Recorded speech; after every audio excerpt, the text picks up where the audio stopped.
Where would you say social media would become problematic or addictive for someone? Where's that kind of point when you think that someone's gone maybe too far, or it's really becoming an addiction? I feel like there's a number of things. First it starts off with increasing your screen time, and then it's like I can't, like, you're trying to do other things on your phone and then you just keep checking. You look at your phone every time you hear like a little notification, or it could be like to the point where you're just sitting there and it's like late at night, like 2 a.m., 3 a.m., and you're scrolling and you're scrolling and you're scrolling, or you just follow these people who make you feel bad and you just like don't unfollow them because I don't know. It's like can get to that certain point. I feel like that's when it gets really, really bad. Yeah. Yeah, yeah. Mm-hmm. Yeah, absolutely. So when the social media is starting to impact you in an emotional way, right? It might be even impacting you in a physical way because maybe you're losing sleep over increased screen time, right? You just keep kind of scrolling.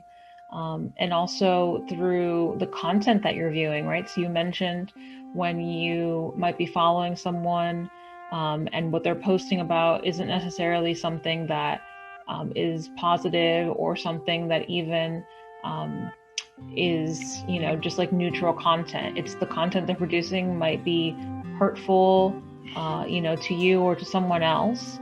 And it's to the point where being able to unfollow them isn't really a thought, right? It's just kind of like, well, I'm not sure why I'm following them, but we're just going to continue doing that, right? So those are all kind of like signs of saying, well, maybe this is becoming a problem, and exploring a little bit further into the why, right? Why am I doing this behavior? Why am I, not able to stop scrolling? So yeah, those are all great examples. And a lot of the people who come to us for help are feeling the same kind of situations, right? They want to know, well, why is it that I can't get to this certain point? And every person's why is different, right? Because we as human beings, we're all individuals and we have individual lived experiences. And so the reason why one person, is using social media problematically or addictively can be completely different to why someone else is doing it. But we do see these common, flags and behaviors amongst people. So one of them is the scrolling, the continuous scrolling. Another one is when it's starting to impact more of your life. So for some people that might be wanting to portray a certain life on social media that isn't equal with their own lives, but they're doing it for validation too, because they want to see the likes and they want to see the followers. So what are your thoughts about using social media as a way to kind of get those likes and those follows and some validation from others? I feel like it's unhealthy because you're kind of at some point going to lose your sense of like self, because you're going to be posting and be like, oh, I need to post this type of way, or I need to act this type of way so it can attract people. And I feel like it's very like, I feel like with Gen Z, it's like very apparent because like I saw this video and it was like, oh, we like kind of pick and choose like personality traits on what's like trendy on the internet.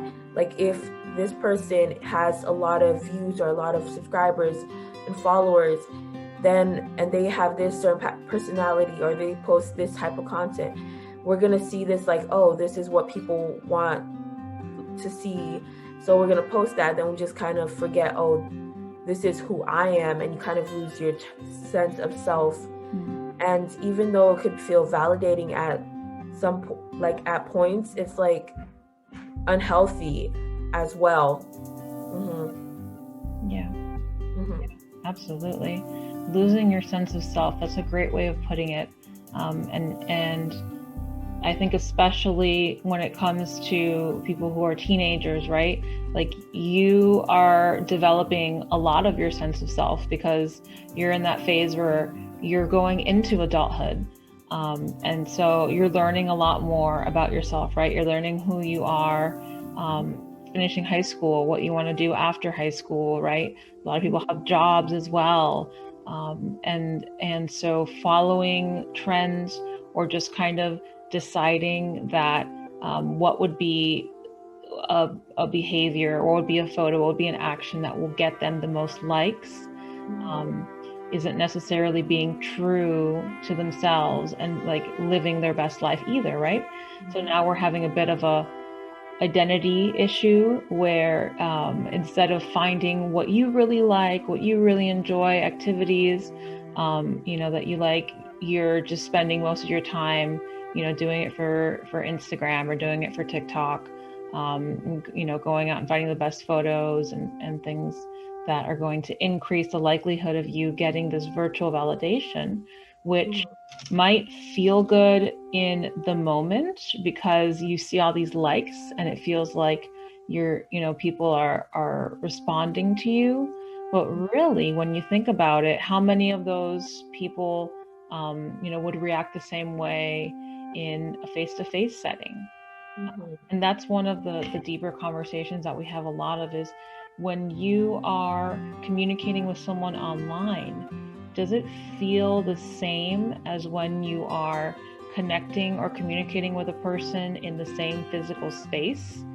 Or do you think that they feel different?